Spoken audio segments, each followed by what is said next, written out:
ईश्वर भगवान की जय हो।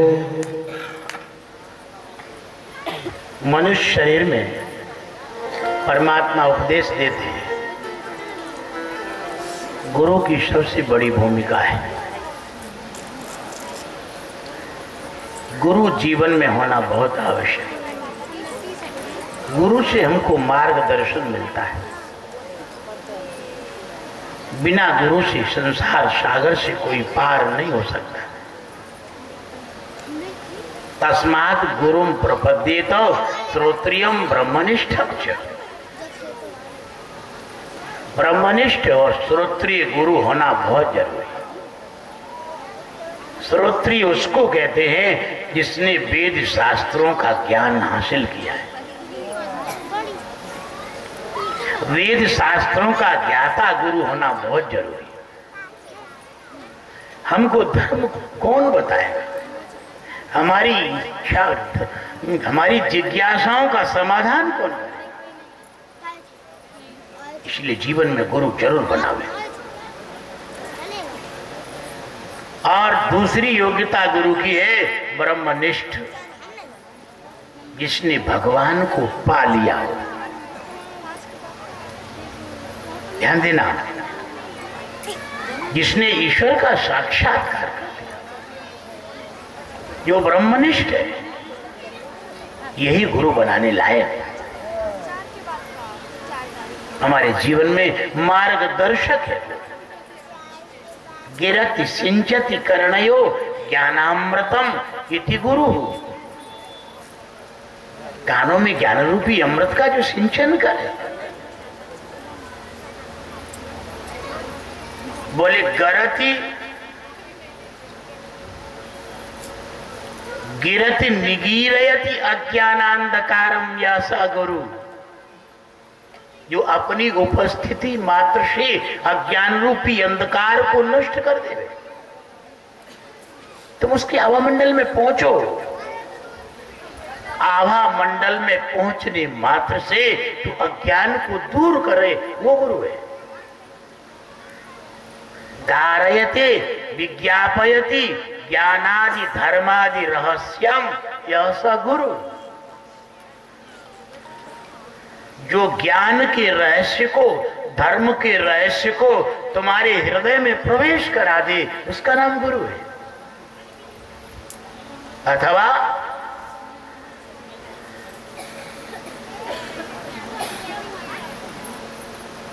जो तुम्हारे अंतर में अनंत जन्मों का अंधकार है, उसको दूर कर दे। तुम्हारी सोई हुई शक्ति को जागृत करके शिव से मिला दे। हमारे जीवन में अभी प्राइमरी कक्षा चल रही है। प्राइमरी कक्षा पहले पढ़ना चाहिए। जिस घर में पैदा हुए हो, उस घर में माँ बाप की सेवा करो, पत्नी का भरण पोषण करो, बेटों की सेवा करो। प्यारे भाइयों, अपने धर्म का पालन करो। हम माताओं से प्रार्थना कर रहे हैं, आप जिस घर में रह रही हो, उस घर में तुम अपने धर्म का पालन करो। वो धर्म ये है माताओं के लिए। बोलिए ऐसा नारे धर्म नहीं दूजा, सादर सास ससुर पद पूजा। सास ससुर के चरणों की पूजा करना। ऐसी कितनी माताएं हैं, आज हम विराम विला में जानना चाहते हैं, जो अपने सास ससुर की पूजा करती हैं। जरा हाथ उठाएं। एक हाथ उठा, सास ससुर की पूजा करें। अरे वो पूजा नहीं, डंडे वाली पूजा। तीन तरह की होती है, कान खोल के सुन लो। नंबर 1 की पूजा वो है कि सास को गरम गरम रोटी बना के खिलाओ, रात को सोने लगे तो पांव दबाओ, उनकी साड़ी उनके कपड़ों को अपने हाथ से धो, जहां वो सोती उनका बिस्तर लगाओ। ये नंबर 1 की पूजा है। तुम भले ही चंदन चावल की पूजा करना भूल जाओ, पर ये पूजा कर रही हो तो सबसे बड़ी पूजा कर रही हो। डायरेक्ट सास को सुख मिले, ससुर को सुख मिले, ये नंबर 1 की पूजा है। और नंबर 2 की पूजा है, कभी ऐसी वाणी न बोलना कि उनका दिल दुख जाए। ये 2 नंबर की पूजा है। सास के दिल को दुखाने वाली वाणी अगर तुमने बोली तो समझो तुम भी कल सास बनोगी, तुम्हारा दिल चौगुना दुखेगा, ब्याज लग के तुम्हारी बहू दुखाएगी। ये पक्की बात मानना, स्टाम्प पे लिख लेना। तब तुम रोगी, चिल्लाओगी, कोई रास्ता न निकलेगा। कितना ही हनुमान जी के यहाँ नारियल चढ़ाना, कितना ही बाबा जियों के जाना, कुछ नहीं मतलब बहू फिर तो ब्याज लगा के और दिल दुखाएगी। कभी ना दिल दुखाना। और तीसरे नंबर की 3rd क्लास की पूजा है कि उनको आसन पे बिठाल के चरण धुलाओ। सास के अंदर दुर्गा मैया का रूप देखो, ससुर के अंदर शंकर जी का रूप देखो, ससुर और पति के अंदर साक्षात भगवान विष्णु का दर्शन करो। ध्यान देना, अगर तुमने हाड़ मास के शरीर की पूजा की, हाड़ मास का शरीर समझ के पूजा की, तो तुम्हारी पूजा नहीं मानी जाएगी। पूजा तो पूजनी की जाती है। तो पूजनी कौन है? अगर किसी मेडिकल पढ़े लिखे डॉक्टर सर्जन को बुलाओ और शरीर की सर्जरी करवाओ, पोस्टमार्टम करवाओ, इसमें एक भी चीज कोई पूजनी हो तो बताओ। बोलो ईमानदारी से। तुम चमड़ी को अलग करवा दो, मांस के लकड़ों को अलग करवा दो, हड्डियों के पंजर को अलग करवा दो, मलाशय में जो लेटरिन भरी है उसको अलग करवा दो, मूत्राशय का मूत्र अलग करवा दो, नाखून और बालों को अलग करवा दो। ईमानदारी से बताना, कोई भी चीज पूजनी है क्या? बोलो। अगर तुमने हाड़ मांस के शरीर को समझ के पूजा की तो उसका दंड क्या मिलेगा? अपूज्या यत्र पूज्यन्ते पूज्यानां पूजनम नहीं, त्रीणि तत्र प्रजायन्ते दारिद्र्यं मरणं भयम्। जो पूजन करने योग्य नहीं है उसको तुमने पूजा, और पूजन करने योग्य है उसका बहिष्कार किया तो गरीबी आएगी पहले नंबर पे, और गरीबी के बाद दूसरे नंबर पर भय आएगा, और तीसरे नंबर पे मौत आएगी। ये दंड भोगना पड़ेगा। इसलिए हम प्रार्थना कर रहे हैं, तुम अपने सास ससुर की पूजा करो। हाड़ मास का शरीर नहीं है, उनके अंदर पार्वती मैया भगवान शंकर बैठे। तुम पति की सेवा करो, पति की पूजा करो, उनका चरणोदक लो, किंतु उनके अंदर नारायण विराजे, भगवान विष्णु बैठे। ऐसा भाव करके तुम पूजा करोगी तो ही पूजा तुम्हारी सार्थक हो, और तुमको वो पूजा वैकुंठ ले जाएगी, कल्याण कराएगी। ध्यान देना, कौन कौन माता ने अपनी माँ का दूध पिया है जो आज से ही पूजा शुरू कर दे? जरा हाथ उठाएं। अरे हम मेहनत समझे हमारी सार्थक। अरे राम राम, ये भी हाथ गजब हो गया। सनातन संस्कृति कहाँ चली गई? अरे भाई, यही मौका है। स्त्री शरीर जो तुमको मिला है इसका बड़ा भयंकर बंधन है। तुम देख रही होगी स्त्री शरीर कितना बंधन वाला है, कितना दुखदाई है। पार्वती की जब विदा हो रही थी तो पार्वती की माँ फूट फूट के रोई थी और विधाता को कोसा था। क्या कहा था? कति विधि सृजी नारी जग माही, और पराधीन सपन्यो सुख नाही। स्त्री सदैव पराधीन रहती है। तुमको ये पुण्यों से शरीर नहीं मिला, ये पापों से मिला है। शिव पुराण में आया है, जो स्त्री की योनि में न जाना चाहे 11 करोड़ भगवान के नाम का जाप करे, स्त्री योनि में नहीं जाएगी। स्त्री सदैव परतंत्र रहती है। बहुत दुख है, अभी समझ में आ नहीं रहा है। पराधीन व्यक्ति को कभी सुख मिल सकता है? जो व्यक्ति निरंतर पराधीन है वो कभी सुख प्राप्त कर सकता है? पराधीन सपने सुख नहीं। इसलिए स्त्री के बंधन से तुम अपनी आत्मा को छुड़ाओ। तुम स्त्री नहीं हो, तुम चैतन्य परमात्मा के अंश हो।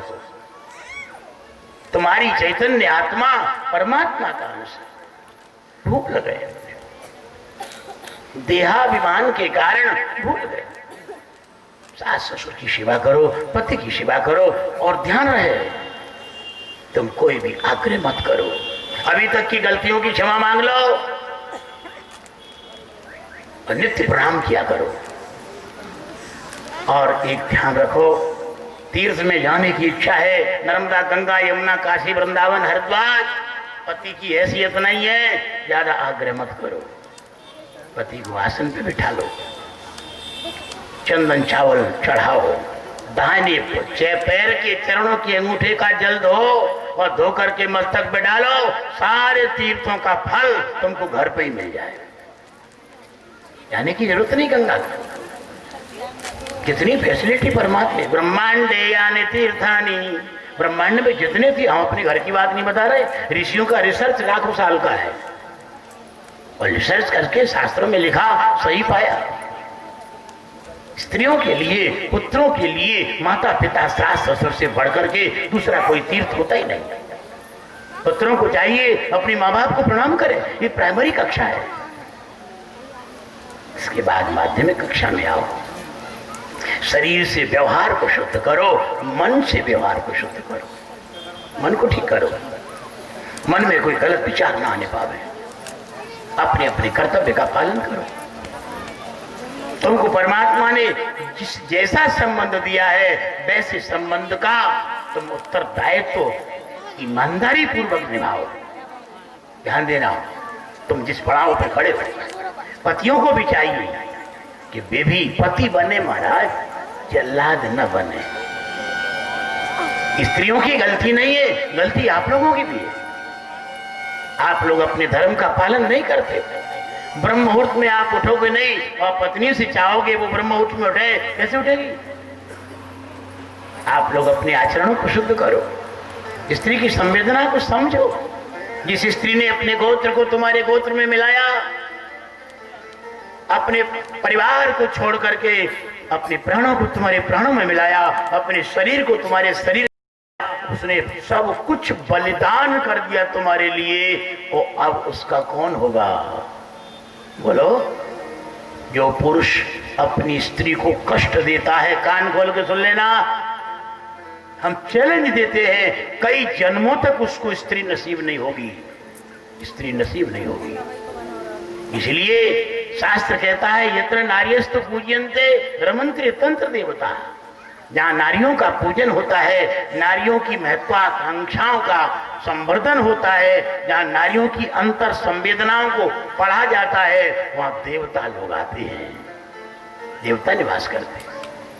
स्त्रियों की कदर करो, ये साक्षात जगदम्बा का रूप है। तुम्हारी पत्नी तो पूर्व जन्म के किसी कारणवश बन गई है, इनकी अंतर चेतना भगवती जगदम्बा का रूप है।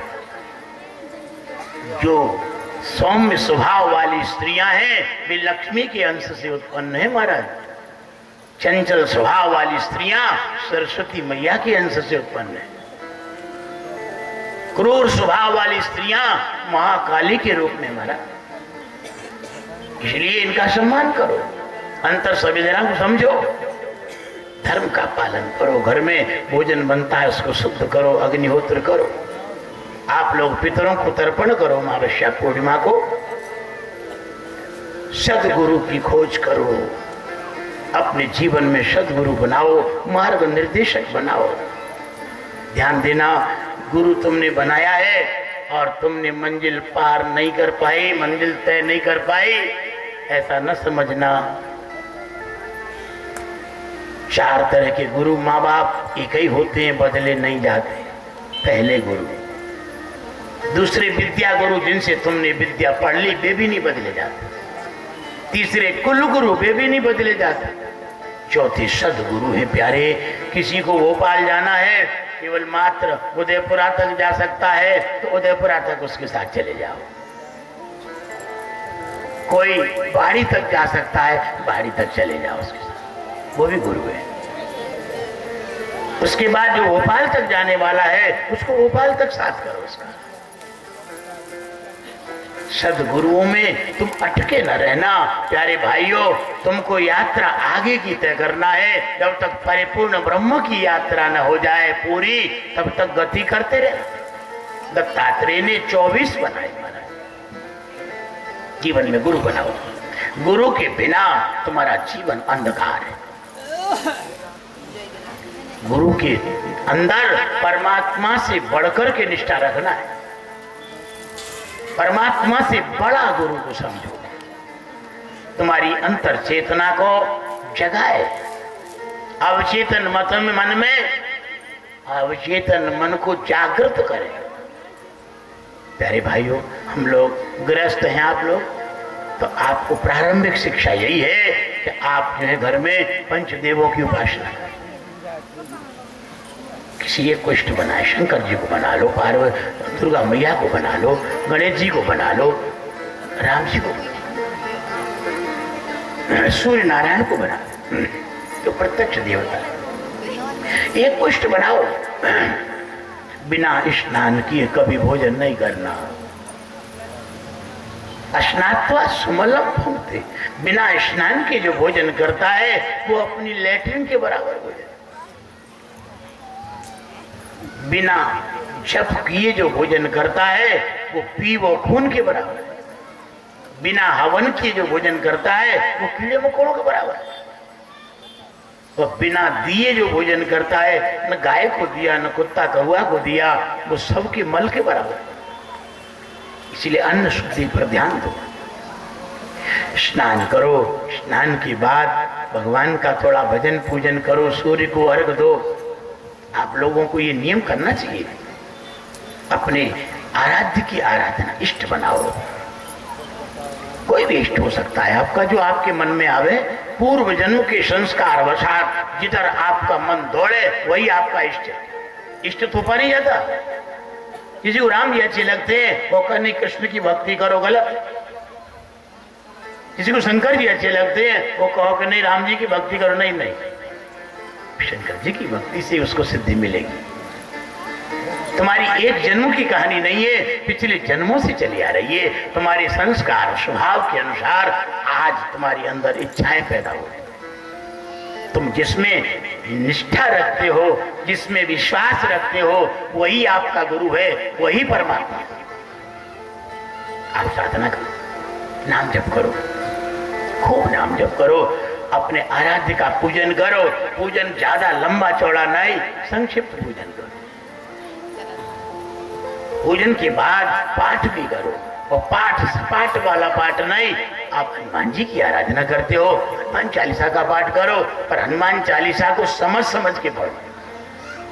शंकर जी के उपासक हो, शंकर जी का शिव महिमिन स्तोत्र का पाठ करो, शिव पंचाक्षर स्तोत्र का पाठ करो, पर प्रत्येक स्तोत्र के मंत्र का अर्थ समझ के करो। जल्दबाजी मत करना। बहुत से लोगों को हमने देखा है, जैसे स्नान का एक लोटा मस्तक पे डाला, बाथरूम में से चिल्लाने लग गए, जय हनुमान ज्ञान गुण सागर। ये कैसा भक्त है? हाँ, अक्सर करते लोग। ना ना, तुम स्नान करके फिर हनुमान जी को सामने बिठाल के, हनुमान जी के सामने बैठ के एकाग्र होकर के ध्यान देना। पाठ में एकाग्रता की आवश्यकता है। बिना एकाग्रता के, बिना अर्थ के समझे जो पाठ होता है वो अनर्थकारक होता है। पूजा के बाद पाठ का नंबर आता है। आप लोग सब पाठ कर सकते, करना चाहिए। और पाठ के बाद फिर जप का विधान है। पाठ के बाद जप नहीं करोगे तो भी पूजन तुम्हारा लंगड़ा हो जाएगा। जो तुम्हारा इष्ट है उसके मंत्र का जाप करो।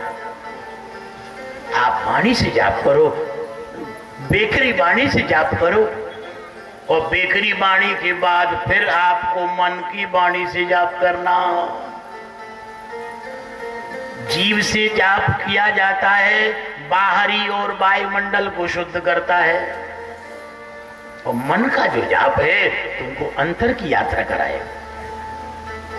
राम नाम का जाप करो, नमः शिवाय का जाप करो, कृष्ण नाम का जाप करो, गंगणपतये का जाप करो, सूर्य का कोई भी जाप करो, प्यारे मन से जाप करो। जाप भले ही आप 5 बार नाम जपो, किंतु शर्त यह है उसमें कि तुम्हारा मन और प्राण और मंत्र तीनों एक जगह होना चाहिए। मन कहीं दूसरी जगह चला गया और तुमने माला से जाप किया, वो जाप नहीं, धोखा है। यही तो समस्या हमारे जीवन की, मन कहीं है और क्रिया कहीं है। यही तो दुरात्मा का लक्षण है। मन ठहराओ, और जाप के बाद फिर ध्यान का नंबर आता है, ध्यान के बाद लय का नंबर आता है। धीरे धीरे कक्षाओं में आगे बढ़ते जाओ, गुरुओं के सानिध्य में पहुंचो और मार्गदर्शन हो। हम एक बात, अंतिम बात कहना चाहते हैं कि इसी जिंदगी में तुमको परमात्मा का साक्षात्कार हो जाएगा और होना चाहिए। अगली जिंदगी के लिए प्रतीक्षा मत करो। मनुष्य शरीर में जो चेतना आई है, वो मुक्ति का सर्टिफिकेट मिला है इसको। जो जीवात्मा अपनी आत्मा का मोक्ष न कर सके, ऐसे जीवात्मा को मानव नहीं बनाया जाता। ध्यान देना, ऐसी जीवात्मा को मानव बनाया जाता है जो आत्मा का उद्धार कर सके।